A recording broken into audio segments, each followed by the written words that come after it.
Who doesn't know Indonesia, a country consisting of more than 17,000 islands that holds various valuable potentials, starting from the enchanting natural beauty, abundant diversity of resources, and culture, as a result of the uniqueness of civilization that makes Indonesia increasingly renowned worldwide.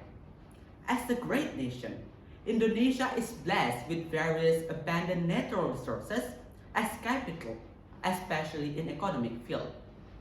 However, nowadays, various issues are heard indicating the inability of the layers of society to preserve all the potentials we have, especially the abundance of natural resources.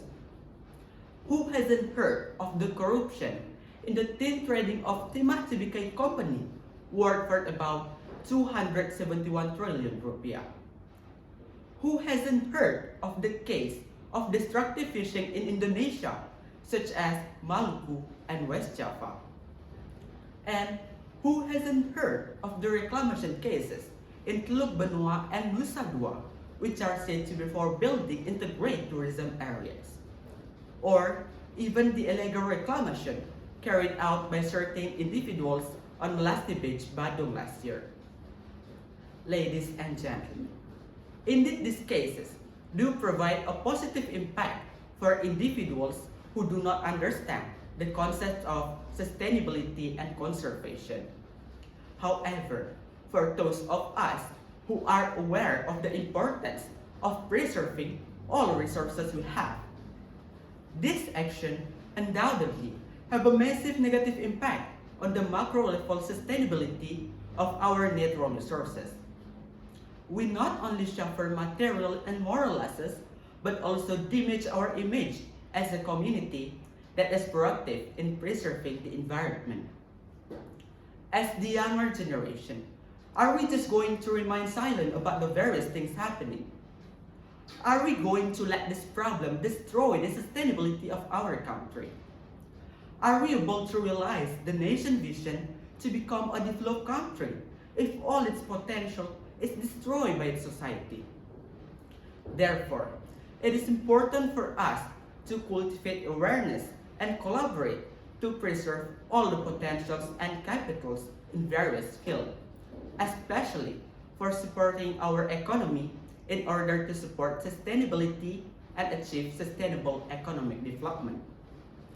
I'm Abi Guna, proudly representing Singamanoa Vocational High School. Today, I'm going to present my point of view through a speech entitled Bridging the Gap, Fostering Synergy Between Indonesia's Green and Blue Economy toward SDGs. Ladies and gentlemen, have you ever heard of the green economy? What about the blue economy? Or perhaps you are familiar with concept Sustainable Development Goals or SDGs by United Nations. In addressing the challenges faced by Indonesia, especially in maintaining sustainability of natural resources, it is important for us to understand and adopt the concepts of the green economy and blue economy to realize a framework toward SDGs.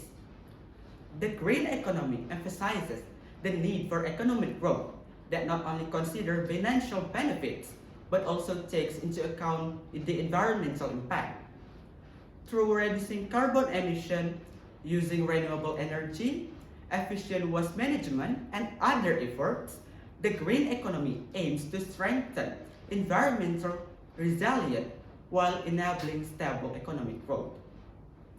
Meanwhile, the blue economy focuses on the sustainable utilization of marine resources to support inclusive economic growth. This includes sectors such as sustainable fisheries, responsible marine tourism, and efficient maritime transportation. The blue economy not only provides economic opportunities for coastal communities and small islands, but also has the potential to enhance food security and the national economy. By integrating the green economy and blue economy into a development strategy oriented toward SDGs, we can create a holistic development model. This model not only considers environmental sustainability, but also takes into account social aspects, such as empowering local communities, gender equality, and overall social welfare. Through synergy between the green economy and blue economy, we can create new opportunities for inclusive and sustainable economic growth in Indonesia. This will bring tangible benefit to society as a whole while ensuring that we preserve all natural wealth and marine resources for future generations. Consequently, we can shape a better and more sustainable future for Indonesia. There are several steps that we, as the younger generation, can take to integrate the green economy and blue economy to achieve the SDGs, including, firstly, education and awareness. For example, creating content about how to protect our planet by simple action and share it through social media. Secondly, promotion of sustainable practices. For example, implementing 3R concept to reduce the pollution. And thirdly, collaboration. For example, working with local government agencies to advocate for policies that promote renewable energy and conservation efforts. Ladies and gentlemen, in addressing the sustainability challenge in Indonesia, the integration of the green economy and blue economy is crucial to achieving the SDGs. By combining these two concepts, we can create a holistic development model, ensuring inclusive economic growth, a healthy environment, and sustainable social welfare for Indonesia. Practical steps such as education, promotion of sustainable practices, and collaboration are key to realizing this vision. Imagine, ladies and gentlemen, Indonesia in 2045. Our seas are clean and with preserved ecosystem. Our forests are green and lush. Our air is clear and free from pollution. Our economy rapidly growing, and our society is prosperous. This vision can become a reality if we integrate the green economy and blue economy.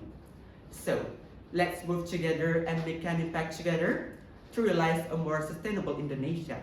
Because together we can. I am Abi Wiguna. Thank you.